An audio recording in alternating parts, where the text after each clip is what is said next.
আসসালামু আলাইকুম সবাইকে। আজকের এই ভিডিওতে আমি ইংরেজির একটি গুরুত্বপূর্ণ টপিক নিয়ে আলোচনা করব, যে টপিকটি থেকে বিভিন্ন চাকরি পরীক্ষায় এবং বিশ্ববিদ্যালয় ভর্তি পরীক্ষায় প্রশ্ন এসে থাকে। তো আপনারা ইতিমধ্যে ভিডিও টাইটেল দেখে বুঝতে পারছেন যে এমবেডেড কোয়েশ্চেন এই টপিকটি খুব গুরুত্বপূর্ণ। এখান থেকে প্রতি বছর বিভিন্ন বিশ্ববিদ্যালয় ভর্তি পরীক্ষায় এবং চাকরি পরীক্ষায় এমসিকিউ প্রশ্ন এসে থাকে।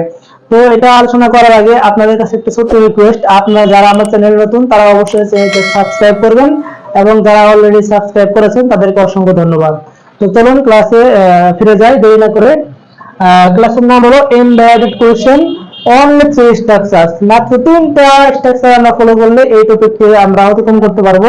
যেমন প্রথম structure subject verb, WH subject আবার ভার্ব, শেষে হলো ফুল স্টপ। 2 নম্বর স্ট্রাকচার কি, ভার্ব দিয়ে শুরু হবে, ভার্ব ডব্লিউএইচ থাকবে, সাবজেক্ট আবার ভার্ব, শেষে ফুল স্টপ। আবার অক্সিলারি ভার্ব দিয়ে শুরু হলে শেষে প্রশ্নবোধক চিহ্ন থাকবে। Auxiliary verb subject verb main verb এটা, আবার ডব্লিউএইচ আবার সাবজেক্ট আবার ভার্ব, শেষে প্রশ্নবোধক চিহ্ন। এইটা মূলত বেশি গুরুত্বপূর্ণ, কারণ এখান থেকে প্রতি বছর প্রশ্ন আসে। তো আমি এবার এই বেস লিখে রাখছি। বেস মানে হচ্ছে উদাহরণ। আমি প্রত্যেকটারই স্ট্রাকচারের একটা করে উদাহরণ দিচ্ছি যাতে আপনাদের পক্ষে বুঝতে সুবিধা হয়। তো এখন সবাই আমি তো একটা এক্সাম্পল দেই এই স্ট্রাকচার অনুসারে, তাহলে হবে I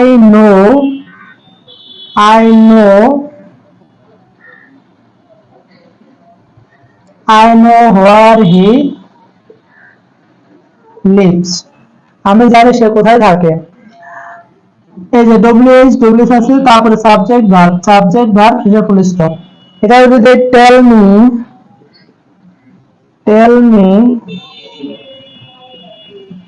where he lives, শেষে ফুল স্টপ। আমাকে বলুন কোথায় সে থাকে। আর অক্সিলারি ভার্ব দিয়ে শুরু হলে অবশ্যই শেষে প্রশ্নবোধক চিহ্ন থাকবে। যেমন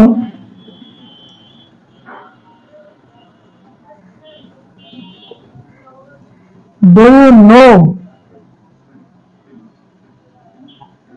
where he lives,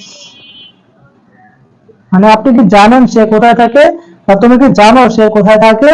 auxiliary verb দিয়ে শুরু হয়েছে, অক্সিলারি ভার্ব দিয়ে শুরু হলে অবশ্যই শেষে প্রশ্নবোধক চিহ্ন থাকবে। তো এই ছিল আজকের এই ভিডিওটি।